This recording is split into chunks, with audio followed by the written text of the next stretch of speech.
Well, good morning. This is just a really exciting day for us. I'm Gail Mello, the president of LaGuardia Community College. We are absolutely delighted to have our extraordinary and visionary governor of the state of New York, Andrew Cuomo, in the house with us today. It's just a pleasure to welcome him, but as a college president, you know, I have to do a 1-minute advertisement for LaGuardia Community College. So just in case you don't know, LaGuardia Community College serves about 60,000 students here in Long Island City. We work very hard to make sure that we are the place that takes you from wherever you are into the middle class. We work very hard, as all community colleges do in the United States, to make sure that the kinds of values and efforts that our governor has put in place, thinking about education as making a difference in people's lives, thinking about the connection between education and work is critical. Governor, I want you to know when I meet my freshman class, I always say, one of you is going to be as rich as Bill Gates, and then you're going to write me a check. So, and we will do it, and we continue to do it. So we have an extraordinary range of programs here, from our EMT paramedic, our social work students, and our business and technology students, one of whom, Alexis, you will meet, and who has the extraordinary honor and privilege of introducing our governor. But in the past 12 years, I want you to know what LaGuardia alone has done as an example of how community colleges in this state are absolutely linked with the governor's agenda to really create economic vibrancy, because we know that's how you keep communities and that's how you keep families together. So to give you just one data point, in the last 12 years, LaGuardia has helped to create 5,839 jobs. We've secured over $39 million in loans for businesses in our community, and we've directly assisted over 15,000 people who wanted to start a business or improve a business. We were the anchor college for Goldman Sachs to start its 10,000 Small Business Initiative. In every way, what we believe is what I think our governor believes, which is that through education, through putting tools in the hands of people, we make an extraordinary difference. And I think you will agree with me that our governor has a vision about education, has a vision about how to make a difference in people's lives and how to make sure New York State moves. And I'll tell the governor that I'm a New York, you know, in New York City they say, where are you born? And they meant, like, are you born in Queens or Brooklyn? And when I say I was born in Buffalo, New York, they sort of think Ohio. And I grew up in a little town south of Buffalo. My family, my grandfather, this might be bad, but he's dead, I think it's okay, ran a speakeasy in Hornell, New York. So we're definitely New York State, upstate and downstate. And what I had the honor and privilege of saying to the governor just now is that linked, we're an amazing state. And what education and business can do, I think, is nothing short of transformational. And speaking of transformational, I have the honor and privilege of introducing someone who's not just a visionary leader, who's headed every major committee in the New York State Assembly, but as a personal friend and leader has made LaGuardia, helped to make LaGuardia the institution that it is, the Honorable Assemblywoman Kathryn Nolan.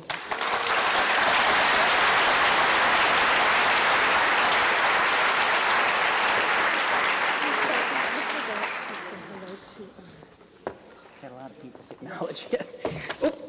Thank you. Thank you, Gail, and thank you, everyone, for the warm welcome. First, I've been asked, besides saying what a pleasure it is to be here at LaGuardia Community College, to acknowledge some of our colleagues in government who are in the audience.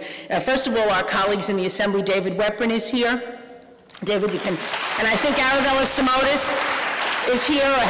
I see her, yes, all right, good. And we also have, Gail asked me to acknowledge some of the other colleagues here. Of course, I had to do the assembly first, but our great borough president, Helen Marshall, is here. My dear friend and the councilman for LaGuardia Community College, Jimmy Van Bramer. Councilman Peter Vallone Jr. from our next door district, a great supporter of LaGuardia. Councilman Jim Gennaro, Councilman Peter Koo, Councilwoman Karen Koslowitz, Councilwoman Elizabeth Crowley, also the next door district and a great friend of LaGuardia Community College. It is my great pleasure, in addition to acknowledging all my colleagues, just to say a word of welcome. First of all, since taking office, our governor, Andrew Cuomo, has been a true son of Queens in every sense of the word. He has been a true and bold leader for our state. He has really adopted the LaGuardia model of dare to do more. He has done more in the short time he has been governor to put our state back on an important road, the road of progressive leader of our country. The governor has laid out a groundbreaking agenda that will improve the lives of our families. And I can tell you in particular, as Gail was kind enough to say here at the great LaGuardia Community College, as chair of the Assembly's Education Committee, I know how important an agenda to improve the lives of our families will be as it goes forward. I can see from the governor's bold leadership what that means in education. We have students here today from the Academy of American Studies, a high school close to LaGuardia, and there are a number of other students here from high schools as well. It's important for you as students of American history to see the role that Andrew Cuomo is playing in trying to push forward a progressive agenda for our state. One of the reasons I think the governor picked LaGuardia Community College, besides the fact that it's my district, is that many young women in particular here work on their education and their future careers. And one of the things that's been key this session is that the governor has proposed a Women's Equality Act.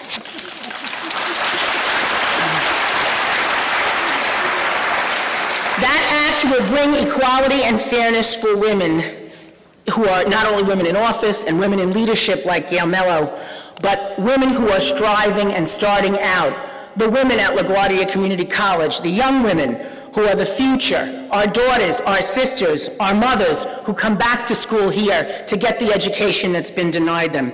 So this year, our governor is working, as we said, to make our state the great progressive capital, the capital that will be highlighting the role of families and the role of strong women in our state. It is my pleasure to introduce a partner in that, because we can't do it alone, women, and my partner in government, and that's my good friend, our State Senator Mike Gianaris. Thank you very much. Watch this thing. You're taller than me. You may not need this thing.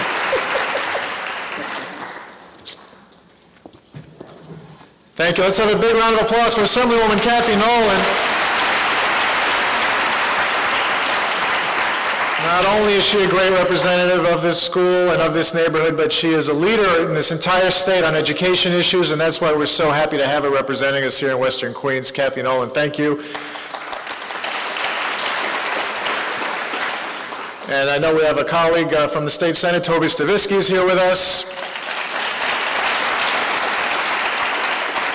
Among her duties, Toby is the lead Democrat on the Higher Education Committee and always looks out for our Queens colleges and higher educational institutions. Thank you as well, Toby. But the main attraction today, it is a pleasure to welcome to his home county, Governor Andrew Cuomo.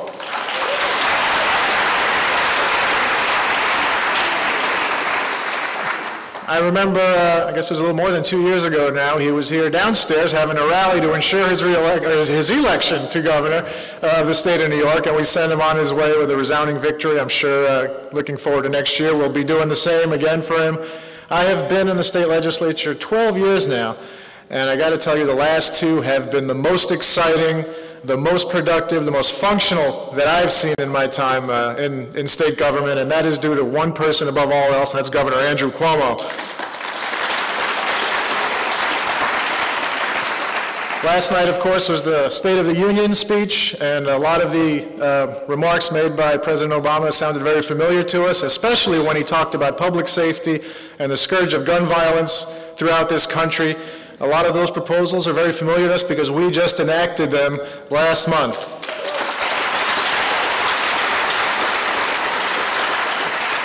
An assault weapons ban, we did that here in New York.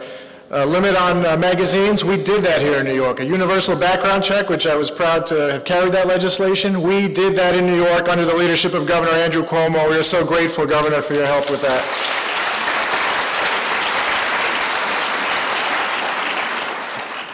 And as we look to the future, I heard President Gail Mello say that a lot of your students here, as they become successful, are expected to write checks.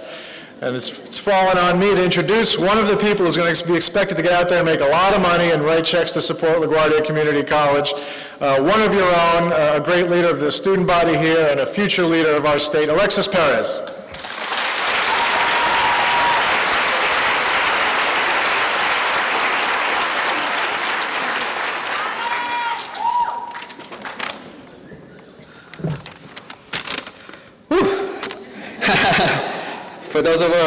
For those people who watched the State of the Union last night, I'll try not to sweat as much or reach for my water bottle or drink a lot of water. But thank you, Senator Gianaris. I welcome Governor Cuomo to LaGuardia Community College. It is an honor to have you here, and thank you for inviting me to speak here today. Well, like Senator Gianaris said, my name is Alexis Perez, and I'm a business administration major. After I got my bachelor's degree, I hope to work in the private sector to get some work experience and work towards my MBA degree. In particular, I would like to work in finance and venture capitalism. One of the reasons why I'm interested in business is my dad, who worked in a bagel shop for many years in New York City when he came here. He always wanted to own one, but he couldn't afford it. That's his dream, and we all know that we can't get a good bagel anywhere else but New York.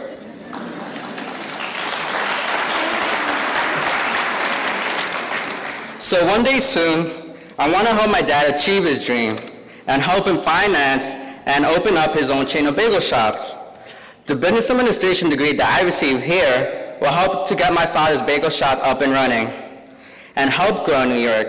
That is why Governor Cuomo's economic, business, and technology transfer proposal really hits home.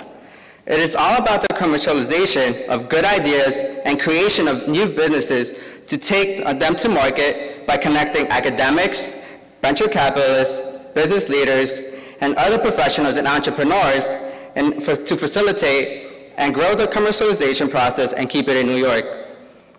His hotspots will provide startups across the state with incubators to support growth with tax-free zones. Businesses from bagel shops to high-tech startups are the backbone of the economy. The governor wants entrepreneurs to create in New York, expand in New York, and most importantly, to stay in New York. I grew up in New York City, I go to school here in Queens, and I want to stay here in the state of New York because I know that this is a place where businesses can grow and thrive.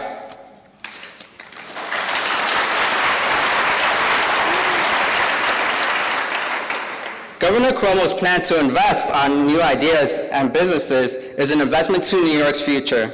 He knows that too many entrepreneurs create new business ideas and products and then leave the state with those business ideas and products and take them somewhere else. And that ultimately hurts New York. And as a diehard New Yorker, that's simply unacceptable. I plan on staying here because I know that our governor is willing to invest on my ideas and my future, and most importantly, the future of New York. So now this is a moment of truth, in which is now an honor for me to introduce to you the governor of the great state of New York, Mr. Andrew Cuomo.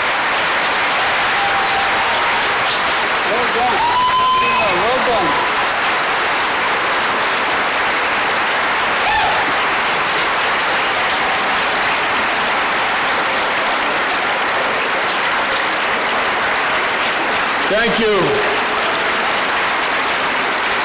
Thank you. Thank you. Good morning, LaGuardia Community College. First, let's have a big round of applause for Alexis. Wasn't that a great introduction? Well done, sir. Very well done. And it is a pleasure to be back at LaGuardia Community College. It is a great institution, as you know, better than I.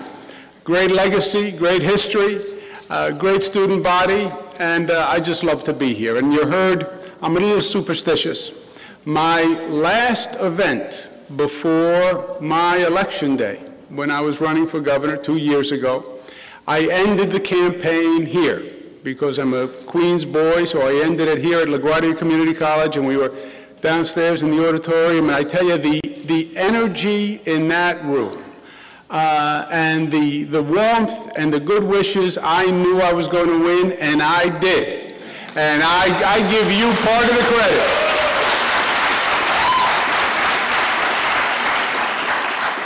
For President Mello, I'll tell you how great a leader President Mello is. Not only does she have vision, and she's a great administrator, but she has a good heart. She says any student who is here today gets 5 points extra credit for being here. Isn't that a big deal? Give a big round of applause, President Mello.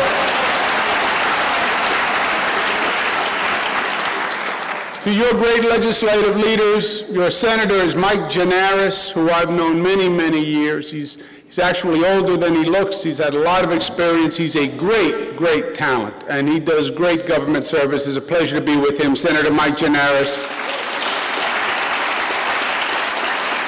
Assemblywoman Kathryn Nolan is a one-person juggernaut for education in this state. Give her a round of applause.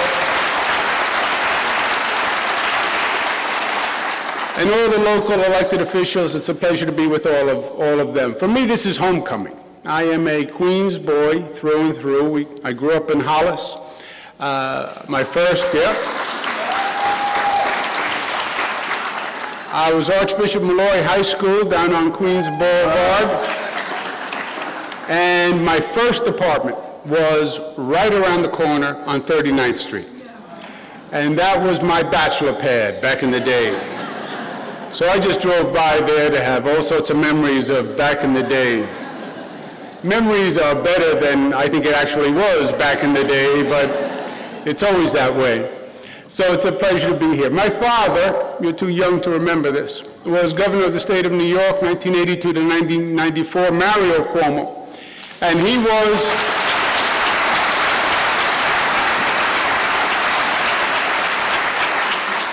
was the original Queens boy. He was a South Jamaica boy. And when Mario Cuomo was running for governor, part of it was that, I don't know that a person from Queens can actually run for governor. You know, that back in the day, everything was a Manhattan-centric focus, you know, and Queens was just one of the suburbs, and Mario Cuomo was in many ways a Queens pioneer. But he showed how good and how powerful Queens is when he was governor of the state of New York for 12 years.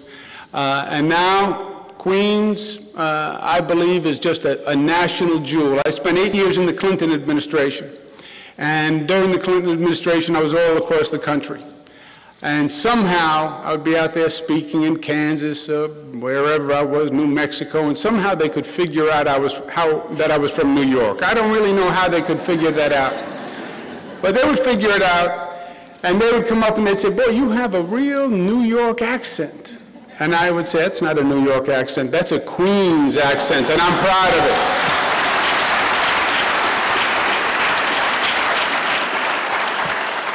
Now, the reason I'm here today, beginning of the year, the chief executive lays out his or her vision for government. You heard it last night. The president did it, the State of the Union, when the president does it.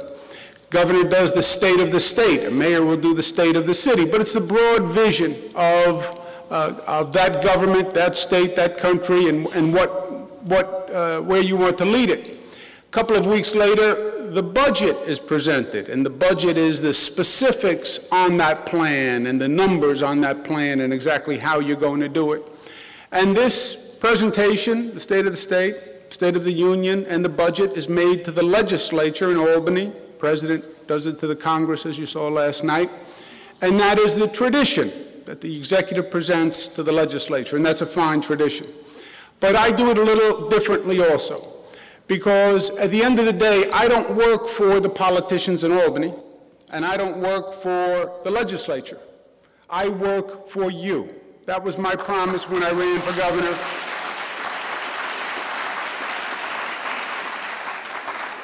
And I want you to know what the plans are, and I want you to tell me what works and what doesn't work and what makes sense and what doesn't make sense. And then I want you on my side. And to the extent we've had success in Albany for the past 2 years, making the government work and making the legislature work, it's because the people have been involved in the process in a way they haven't been involved in years. And they teach you in civics course that the politicians lead and the people follow. I think sometimes it's the other way around. I think the people can lead and the politicians follow. And that's what we've been doing for 2 years, and that's what I want to continue to do. So this is my vision of where the state needs to go over the next 2 years. And we call the presentation New York Rising. Why? Because we have had troubles, we've had issues, we've had problems over these past few months, and we have challenges. But I believe New York is going to rise from the challenges and is going to rise stronger than ever before. Past few months, we've had a blizzard of news and events, good news, bad news. And we'll take a moment just to get our bearings and to remember where we started. I became governor 2 years ago, and I said 2 years ago that the state was at a crossroads and that we needed to fundamentally change the direction of this state because we had issues and we had problems and we had to change the trajectory. This state had decades of decline. Parts of this state had seen a loss of jobs decade after decade. But that there was a moment for New York to strike back and for New York to organize its own comeback. The core elements of the comeback was, number one, about attracting jobs and economic growth back to the state because that's the engine that pulls the train. Alexis's dream for business and entrepreneurship and that job, and that then is going to pull the state along, create a world-class education system because that's ultimately what makes the economy work, have a state of fiscal integrity and discipline, and restore New York as the progressive capital of the nation. Because as Assemblywoman Nolan was saying, this state is not just another state. This state is New York. And when New York acts, the nation follows. And this state has had a great history of being the progressive capital, of doing things first, figuring out problems first. And we led the way. We've lost that legacy, but we've gotten it back over the past couple of years, and we want to continue to do that. Over the past 2 years, Senator Gianaris is right, we've had great progress, and we are on our way. Governor Al Smith, former governor of New York, used to say, let's look at the record. New York State government was a bureaucratic culture. We now call it an entrepreneurial government. Why? Because entrepreneurial government doesn't have to be an oxymoron. You can have a government that thinks entrepreneurially and is creative and nimble. And that's what we're doing with the state government. Gone is the tax capital mentality, where everyone believed New York was the highest tax state in the nation, and all New York did was raise taxes. You don't have an economic future that way because businesses are mobile, people are mobile. You keep raising taxes and they will leave. We've turned that around. We replaced it with the lowest middle class tax rate in 58 years, believe it or not.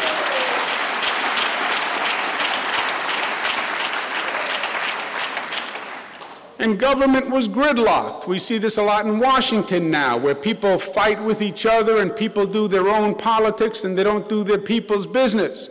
We took a different attitude in Albany. We said, look, we're Democrats and we're Republicans, but we are New Yorkers first, and we're going to act that way and put the politics aside and have a government that actually works for the people. Now, I'd like to say our job is done, but actually we have much more to do. The national economy is better, but it is not great, and this state is a function of the national economy, and we still need the economy to come back and make progress. Our mantle as the progressive capital of the nation is a continuing responsibility, because justice is a journey more than a destination, and you're really not there until you strike down all the barriers and all the injustices.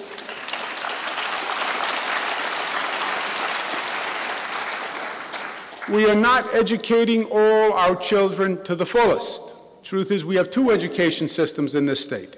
We have one for the rich and we have one for the poor, and that is an inequity that must be addressed if we're truly to serve all our children and realize the dream of this state.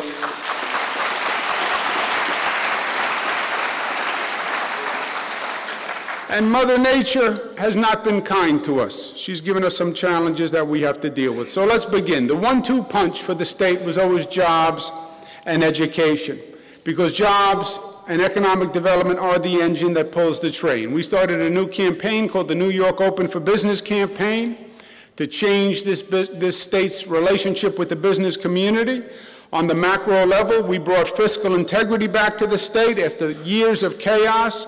We passed responsible, balanced budgets, and we passed them on time, which sounds like common sense. But it was many, many years that this state didn't pass a budget on time, and there would be chaos and mayhem, and it was a bad reflection on the entire state. We've been there for 2 years. 2 years, we passed the budget on time, and we want to do it again this year.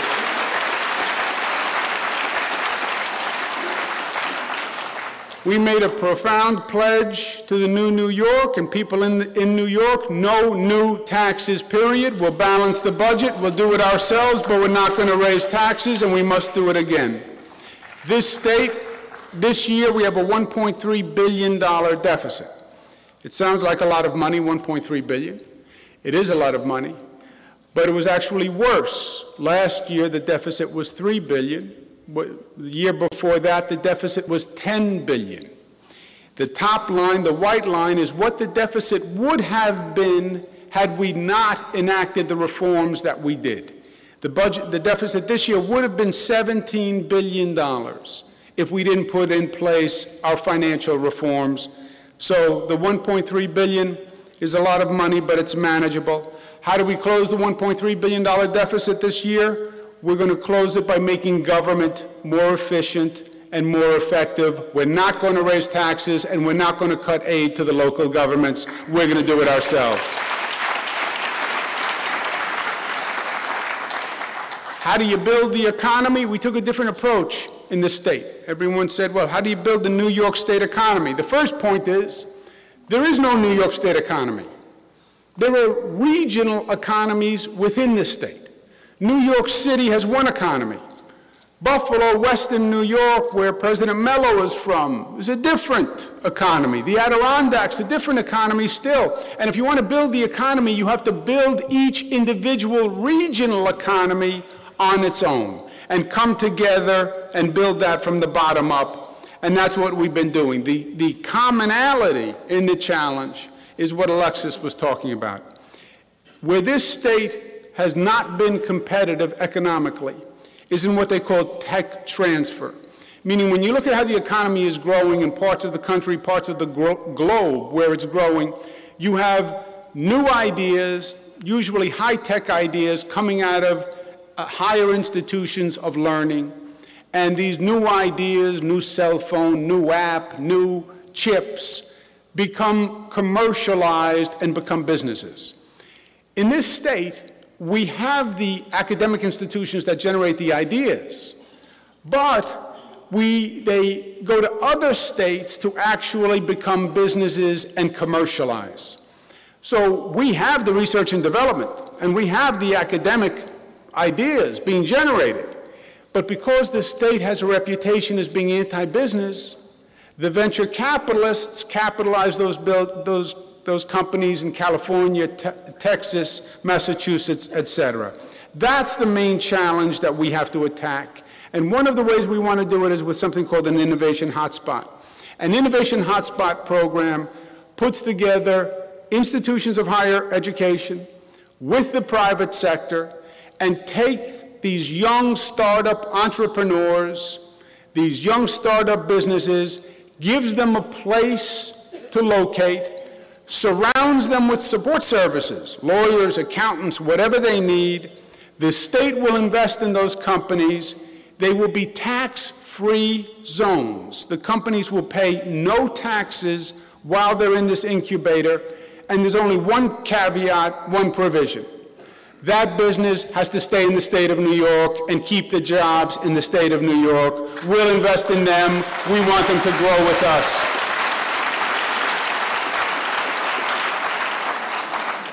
Second challenge is to have a trained workforce. We have a workforce training mentality that is from a different era right now when we were a manufacturing economy. and we had these generic job training programs. That just doesn't work anymore. We need what we call a job linkage program, and we have an opportunity because jobs are coming back from overseas. The President spoke about this last night. A lot of companies moved overseas because they had cheap labor overseas. And you know what they found when they got there? You get what you pay for.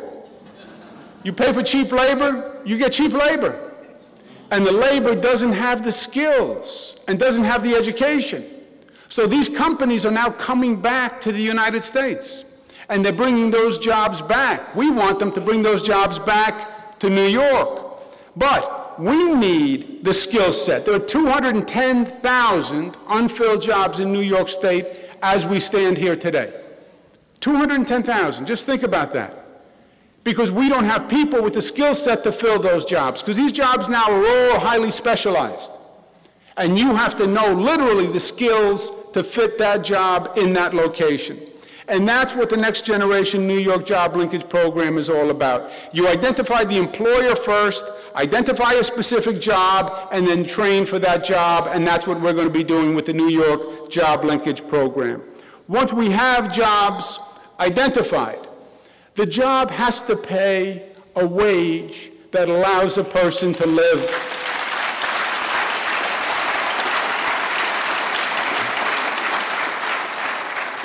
The state sets a minimum wage. Currently, the minimum wage comes out to $14,600 per year if you work full-time at a minimum wage job. $14,600. The annual cost of gasoline per year is $1,200. Electricity is $1,300. Auto insurance, $1,400. Annual cost of groceries, $6,500, and that's unless you eat a lot like me. I eat a lot more than $6,500. Child care, $10,000. Cost of housing, $15,000, more than the minimum wage. My friends, it just doesn't add up.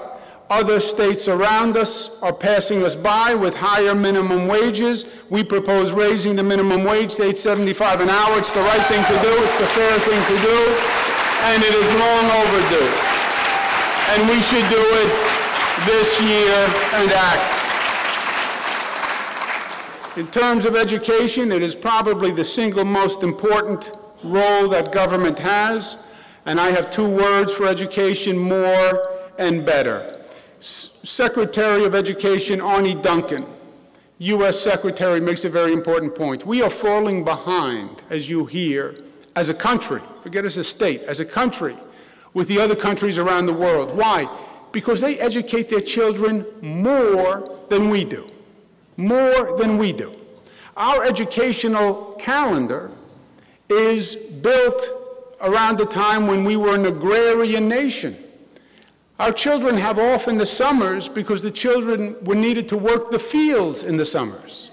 That's why we have off in the summers. And when you look at just the time in the classroom, you see why this nation is falling behind. We need more learning time, period. Now, how do you have more learning time? There are three options. You can have a longer school day. You can have a longer school year, less of a summer vacation, etc. Or you can have a combination of both. I believe this is a way that this state and this country must head. I believe if we really believe in education and you believe in our children and you want to see them more competitive in the next generation, you need to have more classroom time. It will also be complicated and controversial. Why? Because whether it's a longer day or a longer year, these are all very big decisions. And what we suggest is this. You have 700 school districts across the state, and the school districts are responsible for managing themselves. We're going to give the option to every school district for more time.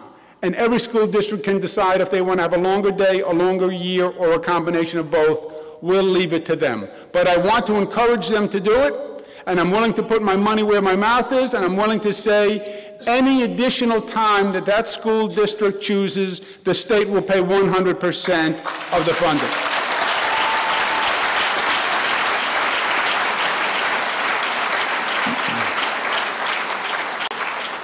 Same is true for more early education. The President spoke about this yesterday. It is clear that the sooner you get a child in the classroom, the better for that child. Better academic skills, better life skills. Pre-K is an essential for any child who wants to be competitive. Provide real pre-K for all children across this state, and we should start today. We also need to deal with education in distressed communities. And we've been going around and around this for a very long time. A school in a poorer community is not comparable to a school in a rich community, because the schools are doing two different functions. A teacher in a school in a poor community has a much broader area of responsibility than a teacher in a richer school. Because in a poorer school, that student has more needs. That student needs nutrition assistance, needs counseling assistance, needs someone to help them with their homework. They very often don't have a two-parent family at home. So that school is providing a much different, I think, more involved function.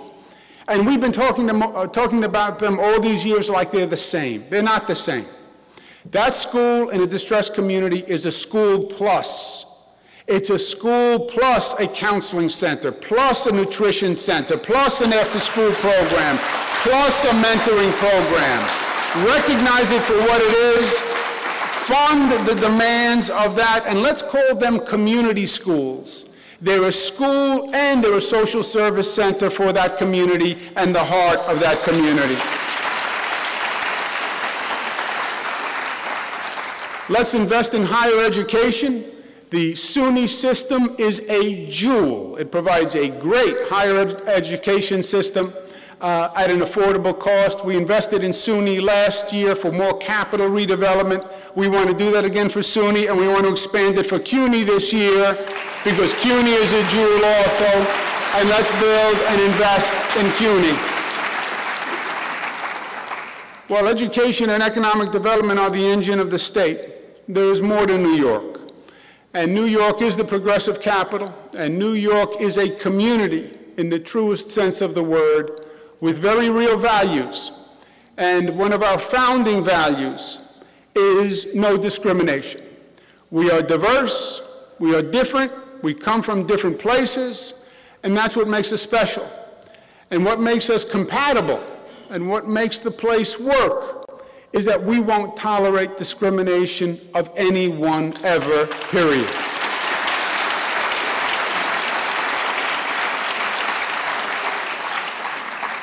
We have a challenge posed by the stop and frisk policy that is currently being used in the state of New York. In the city of New York, there are about 50,000 arrests in New York City for marijuana possession through stop and frisk, more than any other offense. Of those 50,000 arrests, 82% are of Black and Hispanic people.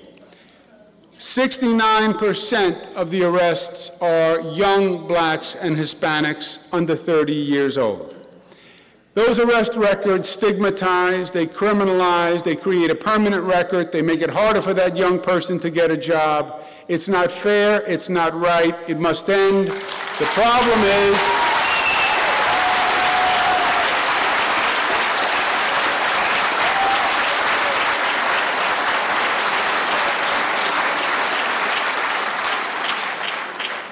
we want to decriminalize small amounts of marijuana on a person, so it is only a violation, it is not a crime, and we stop this cycle of arrests of young people that really don't do anything for justice and stigmatize a young population.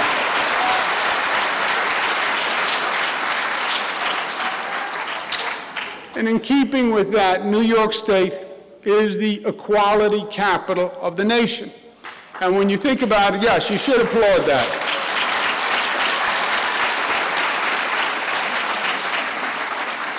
And that is one of the things that makes us special. And that is one of the principles that we've brought to this country. Now, when you are the equality capital and you are progressive capital, that is a work in progress constantly. It means you're constantly evolving, you're constantly analyzing, you're constantly growing, and you're constantly challenging stereotypes, and you're constantly challenging injustices, and you're looking for injustices to find out where they exist, and you want to ferret out those injustices. And I believe we have more to do in terms of that. These two babies were born in the same hospital on the same day at the same time. They will both go home to loving families and good homes. They will attend good schools, get the same grades, and earn the same degree. They will enter the same profession, but their lives will be much different. One will earn, on average, $11,000 less per year and $500,000 less over a lifetime. The other is 32 times more likely to become a CEO or serve on a corporate board. One is 5 times more likely to be sexually harassed or become a victim of domestic violence, and more than twice as likely to be a victim of housing or lending discrimination. One is twice as likely to become a single parent living in poverty, and twice as likely to live out old age in poverty. Why? Because one is a girl. It's not right. It's not fair. It's time for a Women's Equality Act.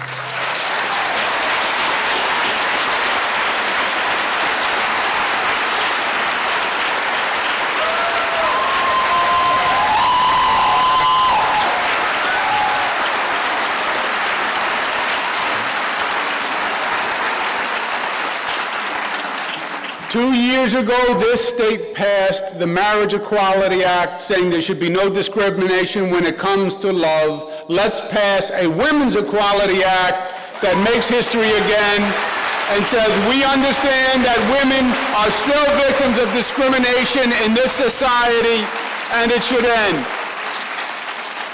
We are proposing a 10-point Women's Equality Act, start by shattering the glass ceiling, because women still make 77 cents to a man's dollar, and it's wrong.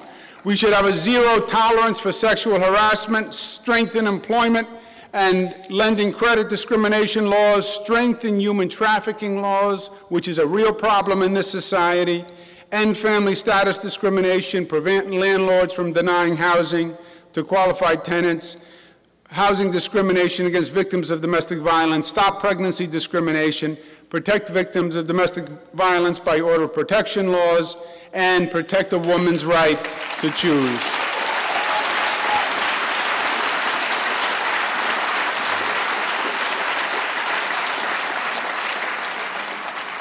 There's another societal issue that we want to address, which is the issue of gun violence. Now, you'd have to be totally living on a different planet to have missed the current scourge of gun violence, what happened in Newtown, Connecticut, what happened in Webster, New York, which is right outside of Rochester, what happened in Columbine. But it's been, in truth, it's been going on as a chronic problem in society for years and years and years. And we haven't been able to deal with it. It is the scourge of gun violence. Well, we did do something about it in New York, thanks to courageous people like Mike Gianaris and Kathy Nolan and Toby Stavisky. This state passed a gun policy on the first day of the legislative session that is reasonable, that is balanced, that is measured, that respects hunters and sportsmen, but it ends the unnecessary risk of high-capacity assault weapons. It keeps guns from criminals and the mentally ill. It bans assault weapons. It closes the private sale loophole, tougher penalties for illegal guns, and something called the Webster provision, named for Webster, New York, mandatory life sentence for killing of a first responder.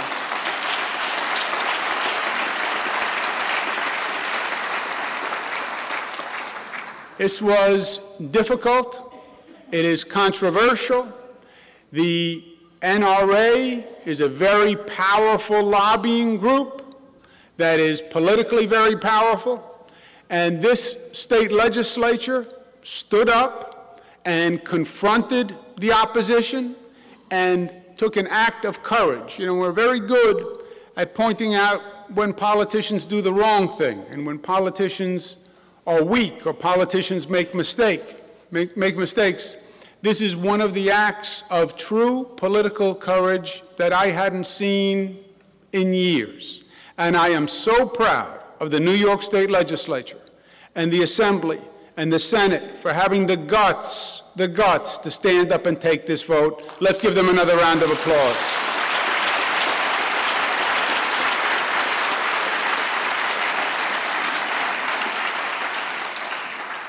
And we have to respond to the crisis. We had Hurricane Sandy, October 29th, the worst storm to hit the Northeast probably ever. Over 300,000 people with homes with serious damage. First order of business is to learn from what happened. And the message is that climate change is real, my friends. This is not just another storm. We now have 100-year storms every 3 years. Something's different.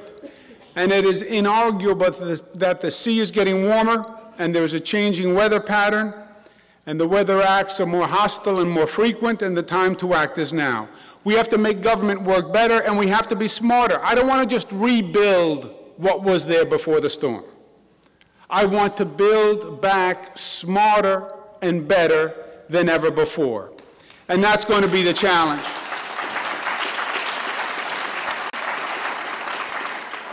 There are homes in low-lying areas like the Rockaways.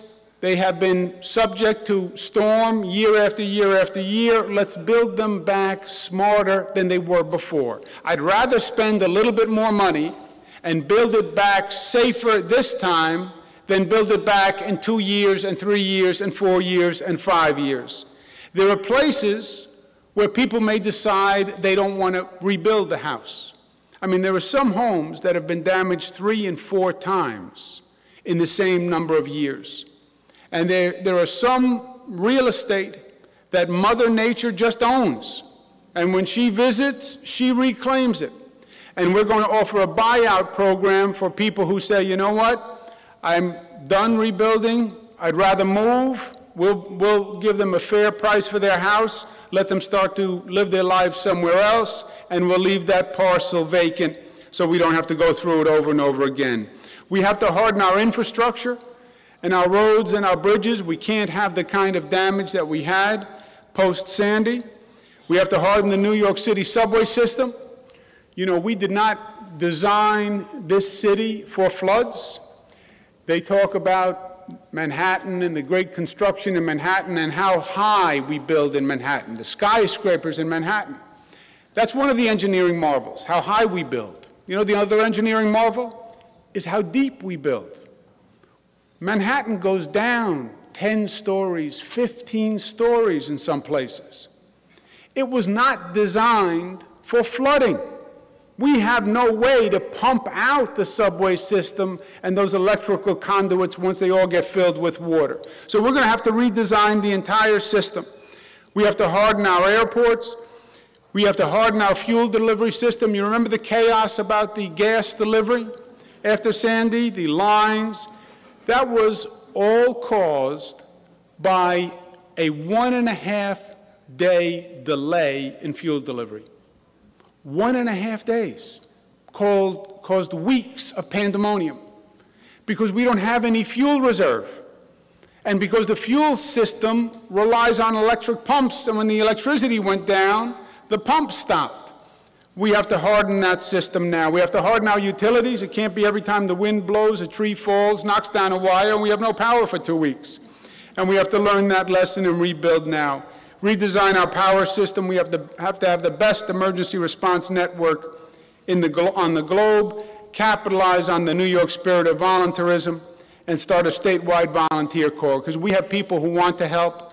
They have to be trained to help and be ready to help when an emergency happens. We're also going to give grants to communities that were hit and let them come up with their own reconstruction plans and redesign, because local communities know what they need better than anyone else.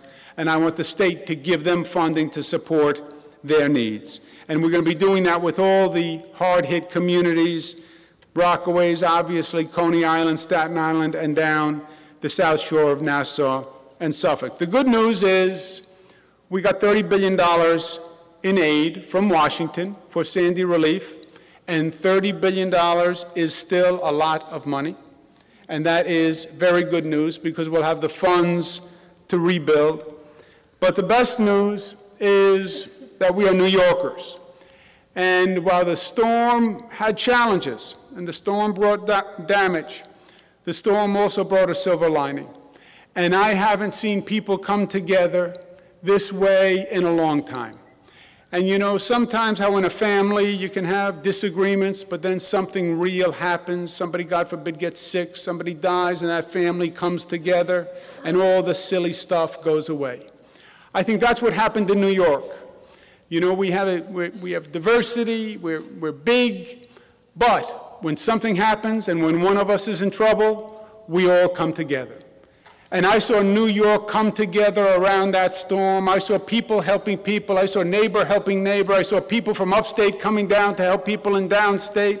I saw people volunteering and giving of themselves. And we were just one. We were just united. We were just New Yorkers. We weren't black and white and brown and Asian and Italian and Jewish. We were just New Yorkers, united, one, together. And that,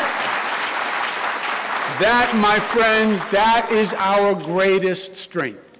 Because we have all the talent, we have all the ability, we have all the assets. When this great state of New York is united, and when our people are all pointed in the same direction, focused on the same goal, there is nothing we can't do. We're not just going to rebuild this year. We're going to build this state back better than it's ever been before. We're going to make the Empire State shine brighter and stronger and safer and richer and more just and more progressive than it has ever been before. We're going to leave this state better for the next generation than we inherited it. That's going to be the state of New York. Thank you and God bless you.